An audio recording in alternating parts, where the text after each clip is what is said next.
advice of our medical experts, and acted quickly to stop this disease spreading and killing large numbers of Kenyans.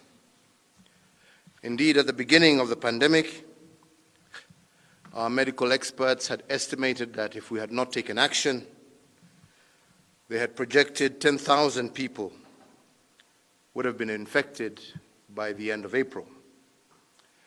However, due to determined mitigating measures, both by the national government and our county governments, we are now only at 343 confirmed cases, and I want to take this opportunity to thank the millions of Kenyans for showing discipline and responsibility, because it is this attitude by law-abiding Kenyans that is saving thousands of families from grieving for those who would otherwise be lost to the coronavirus.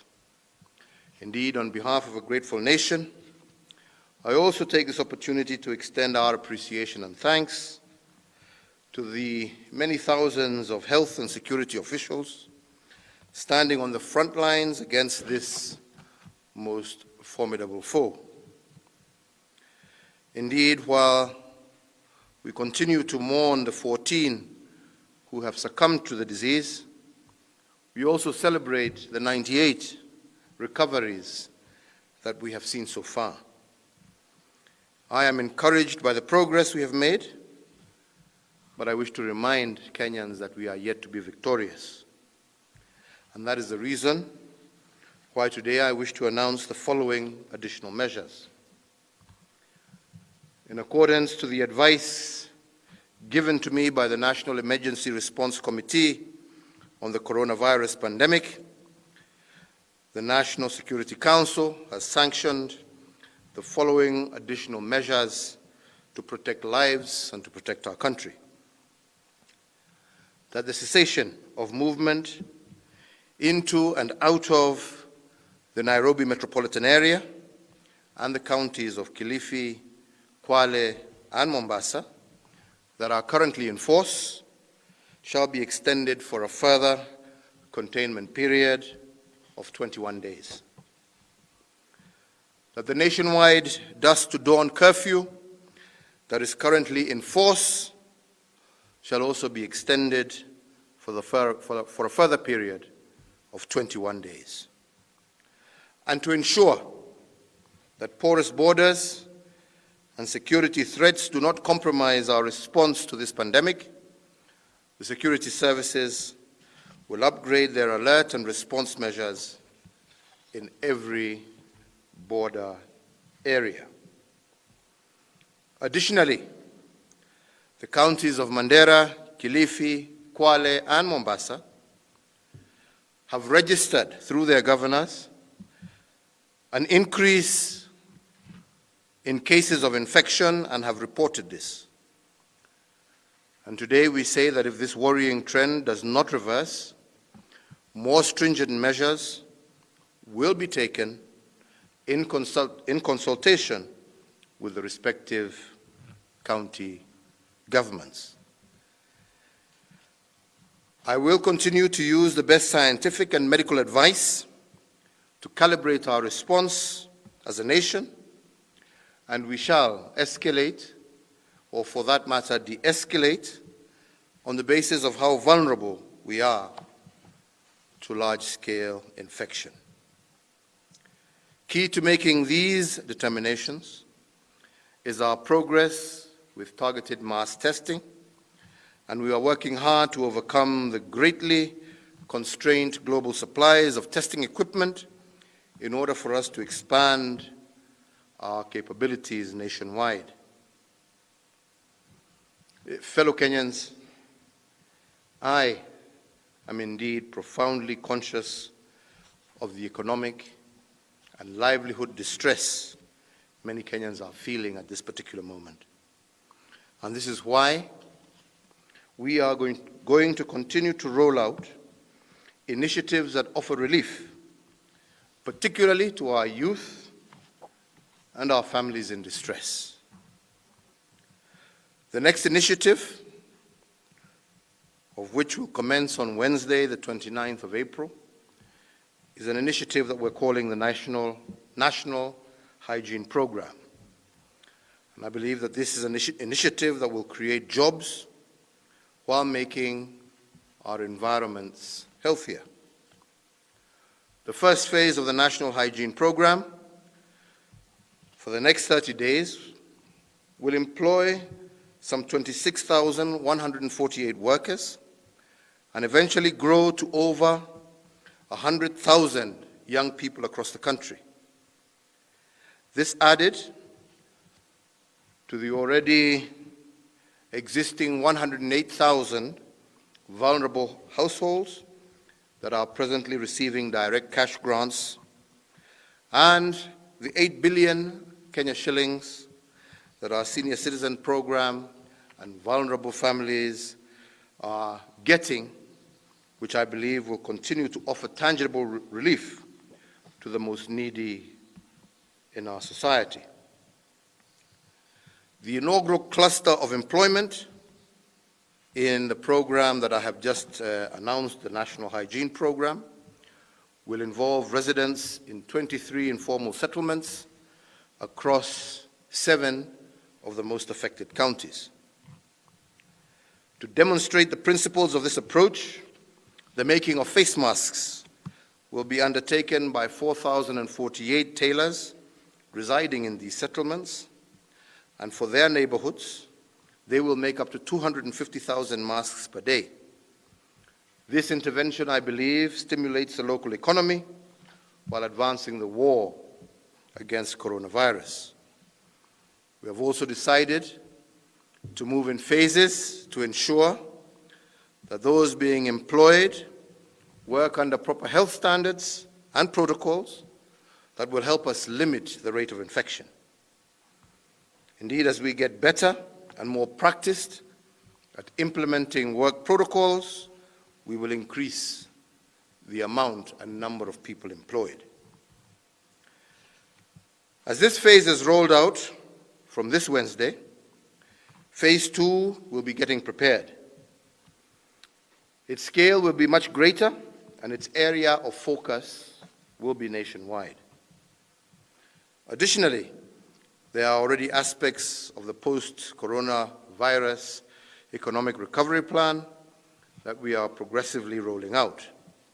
And my administration shall in particular activate micro, small, and medium enterprises across our country to manufacture basic medical equipment and supplies for domestic use and for export. This initiative, because we do believe we shall defeat the coronavirus, shall be nested under the universal healthcare coverage agenda and will utilize approximately 1.5 billion Kenya shillings, and the Juakali sector shall take the center stage in production while leveraging on our technical and vocational educational training centers, as well as the constituency industrial development centers. And to this end, I do direct our Ministry of Health and the Ministry of Industry and Trade to expedite the rollout of this initiative across the country, and I do encourage our governors, to whom health is one of their key roles, to please help us and support us in supporting these young men and women working in our SMEs.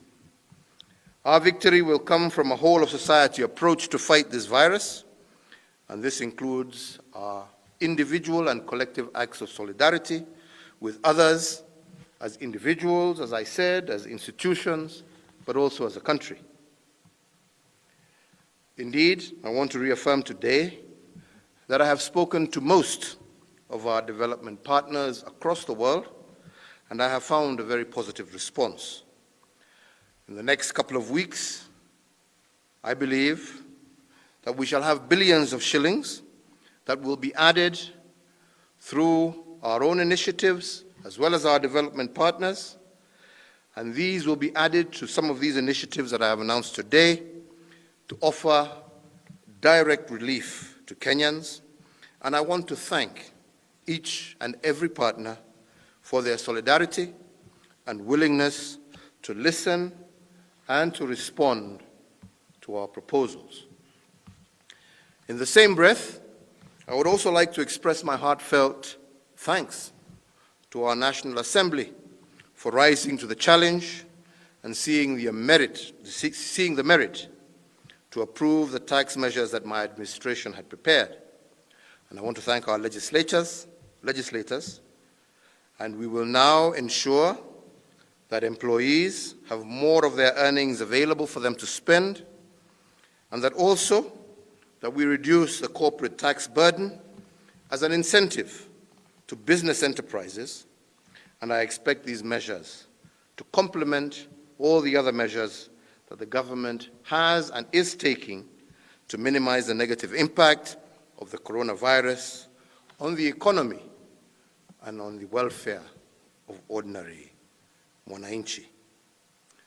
I also want at this point to specially recognize and thank the very, very many active community groups that are responding to the needs of their fellow citizens. I want to express my thanks to members of Shining Hope communities, the Sikh and Hindu communities, the Green Card, Mtaani, Ghetto Classics, Torch Women, Women in Business, many individual corporate and individual partners, including Beyond Zero. And I want to thank you all for the efforts that you are making to partner with us as government as we alleviate the stress that many vulnerable groups are going through. Let me say, fellow Kenyans, that we are not going to be in this situation forever. There will come indeed a day, and I hope and believe and trust in God that this will not be in the distant future, when we will overcome the threat of this pandemic. I also believe that by being disciplined, patriotic, and empathetic, we can achieve a victory. As I have stated, we will continue to be guided by the medical expertise, science on how to escalate, and again I repeat once more, or de-escalate our response to this pandemic. I believe that we are now in the middle of a war being fought in every street, in every homestead, every building across our country. The key for all of us to return to normal is keeping our infection rates falling and raising our testing rates. So far, as a country, we have tested some 17,492 persons and are proceeding with mass targeted testing. This is giving our experts the data and insights to guide the policy decisions that we make now and that we shall make into the future. I want to be categorical and once again re-emphasize that government, will not delay in de-escalating the measures that I am announcing today the moment our experts, because it is they in whom we should trust, inform us that the risks have reduced significantly on the basis of how we as governments, national and county, but also as individual citizens, shall respond to the directions that we are given by our experts. Indeed, I have directed, for example, the National Response Emergency Committee to map out the economic sectors and activities on the basis of infection risk. The mapping exercise, when combined with increased testing and more exact contact tracing, will inform how we reopen our economy progressively. One immediate step from the work done so far is that we shall allow a few restaurants and eateries in selected counties that show the highest levels of health regulation compliance and the ability to arrange for employee testing to undertake minimal operations while maintaining measures that mitigate against the spread of coronavirus. The Cabinet Secretary of Health will in due course be announcing and release the protocols that we shall expect these facilities to abide by. Any report by the public or authorities that these establishments that we shall be reopening are not following the laid down measures and protocols will lead to their instant closure and indeed follow-up prosecutions. We will reopen our economy, but this must be in a way that does not endanger many thousands of lives. Some countries, as you all well know, had initially succeeded in suppressing the pandemic, only for them to open up without proper process and consequently suffer a huge spike in infections. We don't want to go that way. So, as we move on, our long rains are here, and while we are grateful for the blessings, the heavy rains in many parts of our countries have also, unfortunately, led to flooding, landslides, and in some cases, loss of life and destruction of property. We mourn the 29 Kenyans who have lost their lives in Elgeyo Marakwet and West Pokot, and my administration continues to make every effort to support affected families and communities across the country.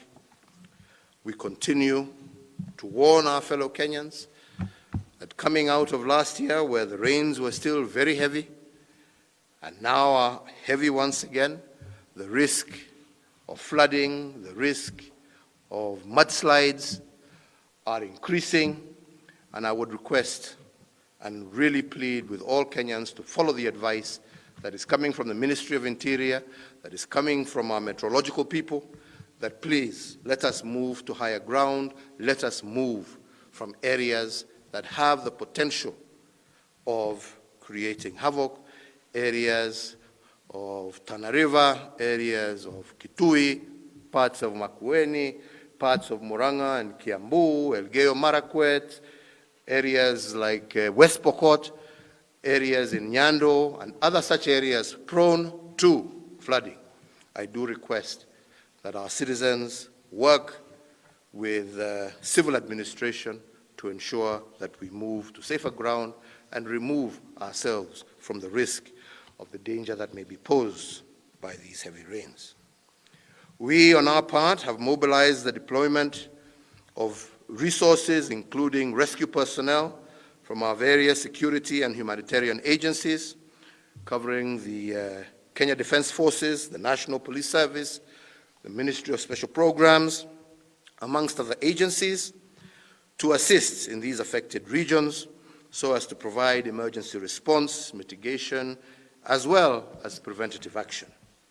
Let me finish by reminding every Kenyan that we will and can get to the end of this challenging period, and we can overcome this pandemic. We will return to our workplaces. We will see our family and family members and friends again, and we will return to the precious work of building our nation, not only for ourselves, but for our children and our children's children. We are all in this together, fellow Kenyans. Health for all in Kenya, goodwill to our neighbors, a helping hand, reaching out in empathy to those struggling. In short, security by all, for all. I take this opportunity to call on all Kenyans from yesterday to wish me or to join me in wishing our Muslim brothers and sisters a blessed holy month of Ramadan. They will observe this period, as we have stated, within the guidelines given by the Ministry of Health. And as I said, over the Easter period, this time we may be forced to celebrate in our homes, but I believe that those prayers will ultimately be received by God Almighty, and He will help us overcome the pandemic that is before us. Our prayers once again, and thanks to our brave and dedicated medical professionals, our security services, our county governments, and all the support staff and essential service providers, and we thank God for those who are working every day to save lives and to safeguard our country. I want to thank you once again, and may God bless you all. Na niseme, wenzetu tunajua tuko katika wakati mgumu, lakini ni jukumu yetu sisi wote tuungane na tusaidiane. Tunaweza na najua tutashinda huu ugonjwa tukiongozwa na Mwenyezi Mungu, lakini lazima kila mmoja wetu ajue ya kwamba ni jitihada yake kibinafsi ambaye itatusaidia kujiokoa na kuokoa maisha ya wengine. Twajua ni wengi ambao kwa sababu ya vile uchumi haswa upande wetu wa utalii na magavana ambao tuko nao hapo siku ya leo ndio wameumia zaidi kwa sababu ya ukosefu wa biashara, ukosefu wa watalii, mahoteli yetu zingine ambazo zimefungwa. Lakini mimi sina shaka ya kwamba tukishapambana na tushinde huu ugonjwa na tuendelee kushirikiana na kuungana kama Wakenya, tutaweza kurudisha uchumi wetu, tutaweza kurudisha na kuhakikisha wananchi wetu wamerudi kazini. Lakini lazima niendelee kusisitiza vile nimesema, tunaendelea kuona huu ugonjwa ukizidi kuongezeka katika sehemu tofauti tofauti, na lazima tukubaliane ya kwamba huo ndio ukweli. Na wenzangu, ombi langu vile nimewaomba tena na tena ni ya kwamba ni jitihada zetu za kibinafsi haswa ambazo zitatusaidia kupambana na huu ugonjwa.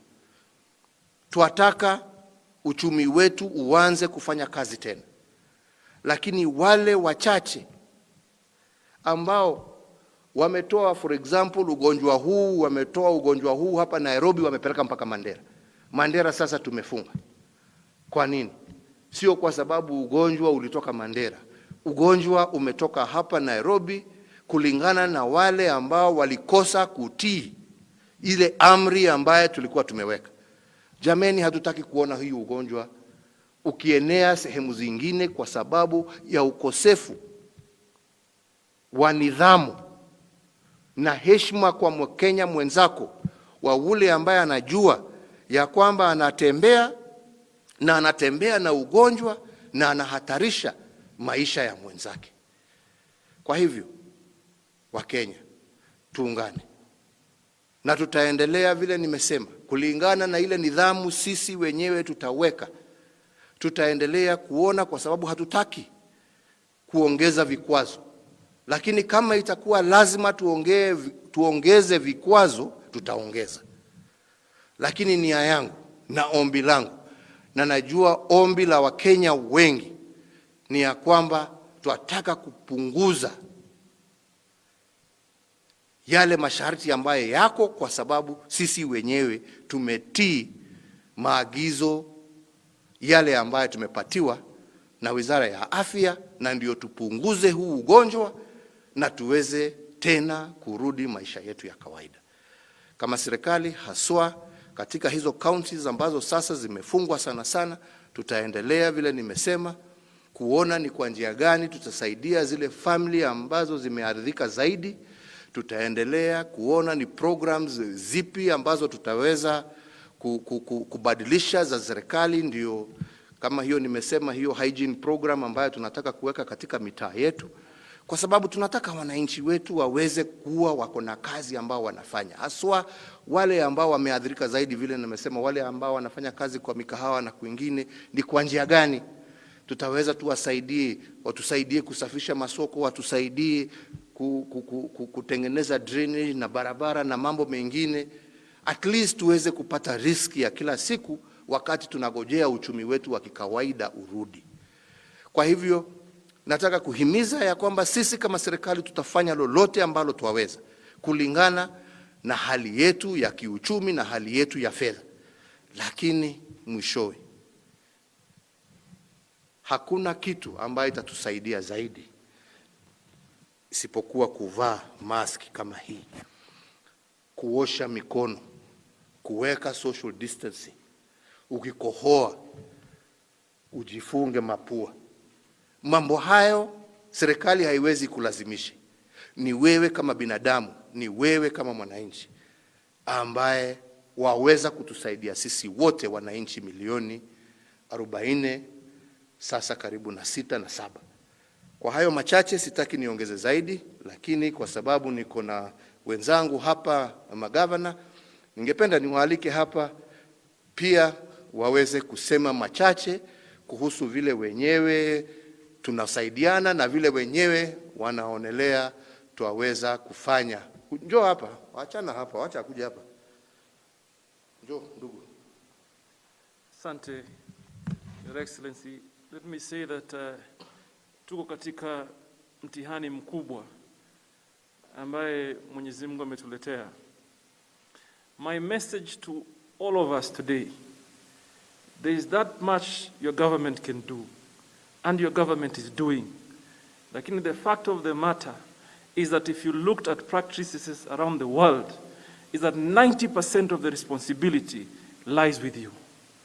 You can avoid going to the hospital. You can avoid being put in a ventilator. You can avoid many things if only you adhere to the regulations and the rules that are provided for by the government. Our observation, ambayo tumeona kule kwetu, Your Excellency, and that is why we have come to share with you. They may need a decision kuongeza vikwazo. And the sufferer of the vikwazo ni mwananchi. But then again, the solution lies with the mwananchi. Only if the mwananchi agrees to what the practices or the advice or the regulations that are given out by the experts, then we can change the conversation as quickly as possible. But in my county today, Your Excellency, the graph is going high. We've had to struggle. People don't listen. You're not doing it for me. You're only doing it for yourself. You're not doing it for your government. You're doing it for the people you love. Or at least kama hujipendi wewe kuna watu wanakupenda. Do it for the people that love you. So Your Excellency, we are here in solidarity. We've been consulting with you closely, and we will not hesitate, even as Mombasa, we will not hesitate when it gets to a point when we tell you, escalate the actions to stringent measures so that our people can listen. But I can tell you, we can avoid going there only if we listen to what we've been told. Like I said, 90% of the responsibility is with the mwananchi. The doctors, the clinicians, the government can do that much. But you can avoid even going to hospitals. You can avoid contracting coronavirus so that you don't need to be put to care by only wearing mask, washing your hands, using disinfectant, observing social distancing, and stay at home. Thank you, sir. Governor Uhuru.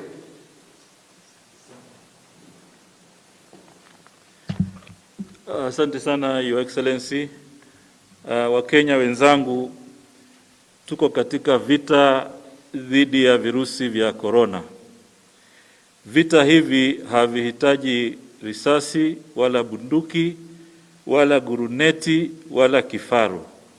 Vita hivi tutaweza kushinda tukiwa na nidhamu, tukiwa wazalendo na tufuate yale masharti yote ambayo yameweza kuwekwa na serikali. Tuyaunge mkono kanuni zote ili tuweze kujikinga na virusi hivi, tuweze kuwa salama, familia ziwe salama, nchi iwe salama, uchumi urudi kama vile ulivyokuwa. Kaunti yetu ya Kwale imeathirika sana kwa sababu ya utalii, hakuna tena, umezorota. Kwa hivyo tunawauliza kila Mkenya tuweze kuunga mkono juhudi ili uchumi wetu urudi vizuri. Pia tunajua kuna tishio ile ya mpaka wetu na Tanzania. Kwa hivyo ni jambo ambalo tunazungumza pia na Mheshimiwa Rais ili kuona kwamba ni vipi tutaweza kudhibiti. Otherwise, I want to say that the county governments, the national governments, we have come together to defeat Corona, and we will support all the initiatives so that we are able to rescue and have our people to be safe and healthy. But this will only happen if we have our own self-discipline, individual discipline to follow through these transformational messages that are being relayed by government, which are mostly on behavior change, hand washing, social distance, and making sure that you maintain all the measures that have been relayed by government. Thank you very much, and we continue to support you, Your Excellency. Governor Kingi.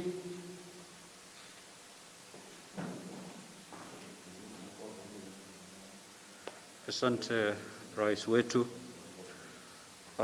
Wananchi wenzangu, vita dhidi ya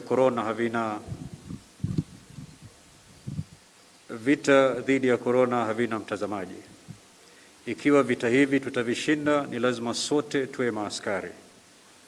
Serikali ya kitaifa na serikali za kaunti zimetoa mikakati, masharti na kanuni nyingi ambazo bila shaka sote tukizifuatilia kikamilifu tutajikinga dhidi ya uambukizaji wa virusi.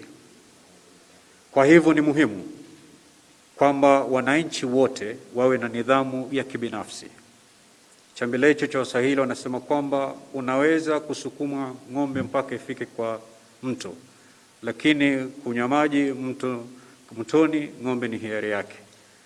Tutaweka masharti makali, tutawapatia vitu vya kuwasaidia, lakini baada ya kwisha ni vile nidhamu zetu zenyewe na kutekeleza sisi wenyewe masharti haya ndiyo itatuokoa. Kwa hivyo ni muhimu kwamba Wakenya wote kwa sasa tujitokee, tuwe maaskari katika mstari wa mbele wa kupambana na virusi hivi vya korona. Ni aibu kubwa kwamba lazima askari wasimame mbele yetu. Ni aibu kubwa kwamba viongozi wa kisiasa ama viongozi ndani ya serikali lazima wawe karibu nasi ndio tuvae mask ama ndio tuoshe mikono. Wakenya ni lazima tutekeleze masharti haya, ikiwa kuna askari ama hakuna, ikiwa kuna kiongozi ama hakuna karibu na, manake ukifanya hivyo unajilinda wewe mwenyewe. Tukifanya hivyo bila shaka maambukizi haya katika Jamhuri yetu ya Kenya yatakuwa machache zaidi, na hapo ndipo uchumi wetu kunaweza kufufuliwa na kufunguliwa kwa mapema kama vile Rais alivyosema. Asante. Asanteni sana wenzangu, na washukuru sana kwa haya, na vile nimesema tutaendelea kushirikiana. Sio tu na hawa magavana, lakini hawa ndio wameathirika zaidi kushinda labda kaunti zingine, tukiungana pamoja na Nairobi na sasa Mandera. Na ndipo nikasema ni vizuri tuwe pamoja. Na vile Governor Joho amesema, sisi tunataka kupunguza yale masharti, lakini hatutasusia kuongeza masharti kama wenzetu wa Kenya hamutaweza kutii yale ambaye tunaelezwa na wale ambao wanahusika, na haswa wataalamu wetu wa kiafya, madaktari wetu, mascientist wetu. Hawa lazima wawe ndio watatuongoza. Na kama serikali, na kwa nia ya kulinda maisha ya wananchi, tuwataka sisi kama ni kuulizwa tupunguze curfew, tuondoe hiyo masharti mengine mengi ambayo tumepatiwa, lakini hatutasita kuongeza tukiona huu ugonjwa bado unaendelea kukua, na haswa wakati huu ambapo tunaingia kipindi cha baridi, kipindi cha mvua. Kwa hivyo Wakenya wenzangu, tushirikiane na tusaidiane. Nilikuwa nawasiliana hapa na waziri wetu wa afya, na nataka niwaambie na niwahakikishie ya kwamba kulikuwa wengine ambao kwa interview walikuwa wanasema ya kwamba kuna utafiti ambao unaendelea hapa ambao will involve or Kenyans are involved in being used as guinea pigs for a vaccine test. Hakuna ukweli hata kidogo kwa haya madai. Ukweli ambapo uko ni ya kwamba institutions zetu kama KEMRI, kama Kenya Primate Research Center wanaungana pamoja na wengine kutafuta dawa, kutafuta vaccine ya hii ugonjwa. Na kama kutakuwa na kutafika wakati ambapo hawa wataalamu wetu watatuambia labda wameweza kudevelop vaccine to the point ambapo it shall require human trials, tutawaambia. Kwa hivyo msidanganywe ya kwamba kuna lolote ambalo linaendelea kuhusu testing ya vaccines ambazo hatujui hapa kwetu Kenya. Yeah? But our institutions, like I said, specifically KEMRI, Kenya Primate Research, and others, are involved in the global effort to try and find a vaccine. And once we have found one, once we have reached an area where these trials can be tested on humans, fellow Kenyans, as we have been briefing you on a regular basis, we shall keep you informed and we shall let you know, and nothing shall be done in the dark. You will be informed. So I keep appealing to Kenyans, I keep appealing to those who are passing on unverified information. Please do not cause panic, do not cause uncertainty amongst your fellow Kenyans. Kwa hayo machache, tuwasema, tuwatakia Waislamu wenzetu, ndugu na dada wenzetu, Ramadhan njema. Tuwauliza muendelee kuombea taifa letu, muendelee kuombea Wakenya wenzenu, muendelee kuombea amani, muendelee kuomba ya kwamba tutaweza na tutashinda jangwa hili la corona ambalo limetupata. Kwa hayo machache na mengi, nasema Mungu awabariki nyote, Mungu awalinde, na tutaendelea kuwapashia habari muda kwa muda wakati tuko na mapya na mengine ya kuwaeleza. Asanteni Wakenya wenzangu, shukrani.